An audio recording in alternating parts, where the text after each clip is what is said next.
This video will cover dividing polynomials. Dividing polynomials requires you to understand how to use long division. So what we're going to do is we're going to practice using the long division to solve a problem such as 5,143 divided by 3. So first thing to remember is whatever it is that you are dividing by, such as the 3 here, goes on the outside, and the 5,143, which you're dividing into, goes on the inside. So the first question you ask is how many times does 3 go into 5? If it doesn't work, then you're going to add another number and make it how many times to say 3 go into 51. But in this case, 3 goes into 5 once.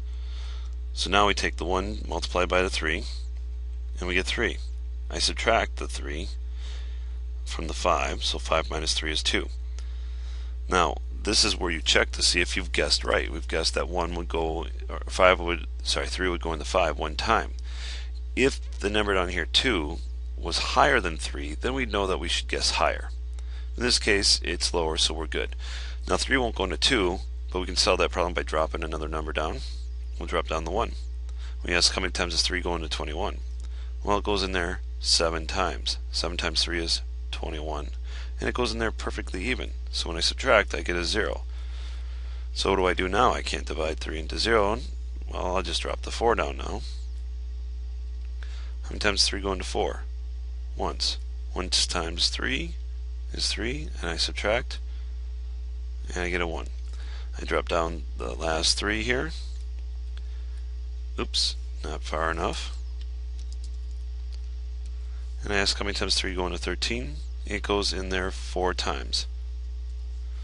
4 times 3 is 12, minus 1 is 1. So my remainder here really is 1. But the way we're going to write it, instead of with the remainder 1, so we'll write the answer over here like this. 3 goes into 5,143, 1,714 times, and 1/3. So my remainder is now written as a fraction.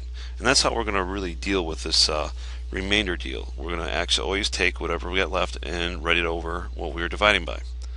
And that's going to work for us when we do our polynomials. So now our first problem for dividing polynomial will be this one here, x squared plus 9x plus 6 divided by x plus 8. Now notice the parentheses around this whole setup here. If there was no parentheses here, this would actually read as x squared plus 9x plus 6 divided by x plus 8. So in other words, the x would only divide into the 6. But we don't want that. We want this whole thing to go into this whole thing here. And the way we're going to do that is we're going to write it just like a long division problem. What am I dividing by? X plus 8, so I write that on the outside. What am I dividing into? X squared plus 9x plus 6, and that's what I put in the inside. So let's see, I take and I say, well, what do I got to multiply the x by to get x squared? I'm not going to worry about the 8, the 9x, or the 6. I'm just going to worry about the x and how many times, or what I need to multiply it by to get x squared. So in this case, it's x. X times x gives me the x squared. Now this is the part where you stop ignoring the 8, because you have to also multiply the 8 times the x. So I get plus 8x. So now I've got this, and if we go back up to our long division problem, the next thing we would do is subtract. What I have found is, for most students, is if you write it like this, you put parentheses around it and you say subtract at this point, what happens is it's easier to remember to switch the sign. So it's going to be x minus x. X squared minus x squared, which is really 0x squared, and then 9x minus 8x, which is going to be 1x. Now just like in the long division, I drop down what's left, and so now the question is how many times is x, or what do I got to multiply x by to get x? And the answer is just 1. 1 times x is x, 1 times 8 is 8, I subtract, and I end up with negative 2 here. So what I end up for an answer here is x plus 1 plus negative 2 over what I divided by, which was x plus 8. So really my remainder was negative 2, and since x plus 8 couldn't go into it, I just write it as a fraction. Let's try that again.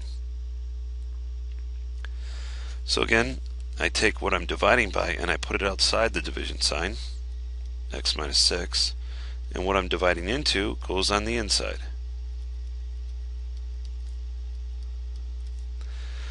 So I have x times what gives me negative 3x squared? Well, it's going to be negative 3x. Negative 3x times x gives me negative 3x squared. Negative 3x times negative 6 gives me plus 18x. And then I'm subtracting these. So when I subtract, this becomes 0, and I've got a negative 18x and a positive 20x. 20x minus 18x gives me 2x. And then I bring the minus 12 along. So what do we got to multiply x by to get 2x? Well, the answer is 2. 2 times x is 2x. 2 times negative 12 is negative 12.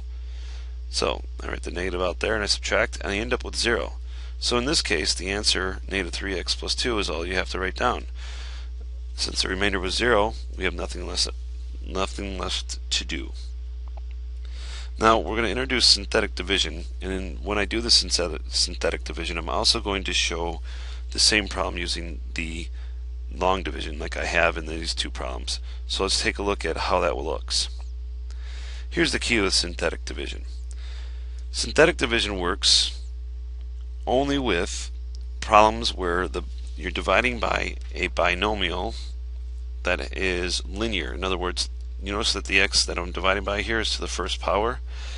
Anything to the first power is linear. Anything that is not to the first power is nonlinear. And we can only divide by things that are to the first power when you're trying to divide by synthetic division. So in this case, it's a little bit more complicated in terms of setting up the problem, but the work is easier to grasp. So what I want to do is just take a look at this x minus 2 first. The x minus 2 is in the correct form that we needed into to understand what we're going to divide by, and that is that we're dividing by something such as x minus a. So like other things you may have seen, whatever the value is or the sign is here, it's got to be the opposite for the a value, because what we want to know is what is the a that we're going to divide by. What is x minus a? So we got x minus, and the a must be 2 in this case. So in other words, whatever you're dividing by in here, you just change the sign of it when you're going to use the long division. So I'm going to write my division sign, but I'm going to write it upside down. And I'll put my 2 out in front that I got from the a.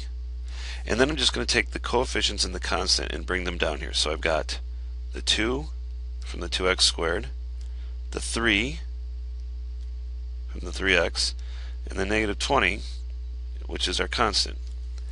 I skip a line in the paper and I draw another line. The first thing I'm going to do is I'm going to bring down my 2. So I'm going to bring down the 2 over to here. I'm going to erase that arrow now. And so I've got 2 times 2 gives me 4. So what I'm doing is I just took the number that I'm dividing by, multiplied it by the 2 from the first coefficient, and I get 4. I add these. What do I come up with? 7. 2 times 7 is 14. I add these. What do I get? Negative 6. So now to write the answer, it's going to be written in the form where it's going to be x plus something. So in this case, this 2 becomes the 2 in front of the variable 2x. The 7 comes down to plus 7. And then my remainder of negative 6 goes over what I was dividing by, x minus 2. So I would call this, the 2 here is my coefficient.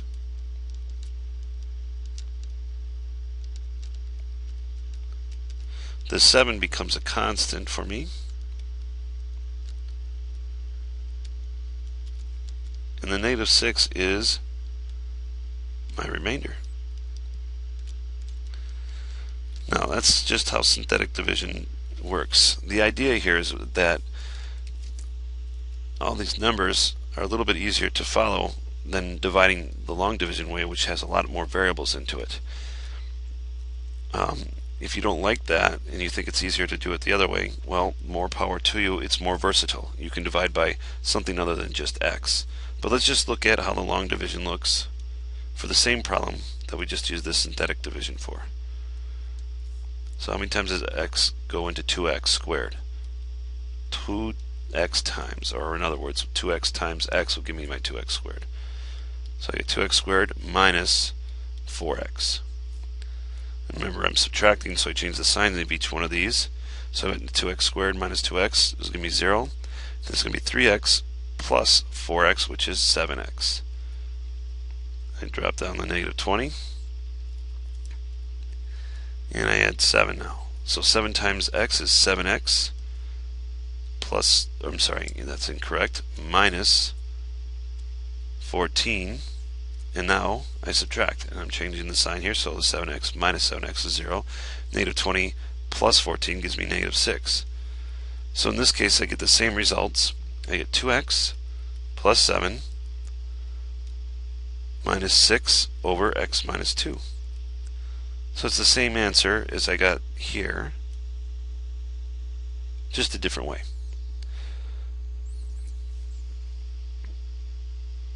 So that concludes synthetic division and long division.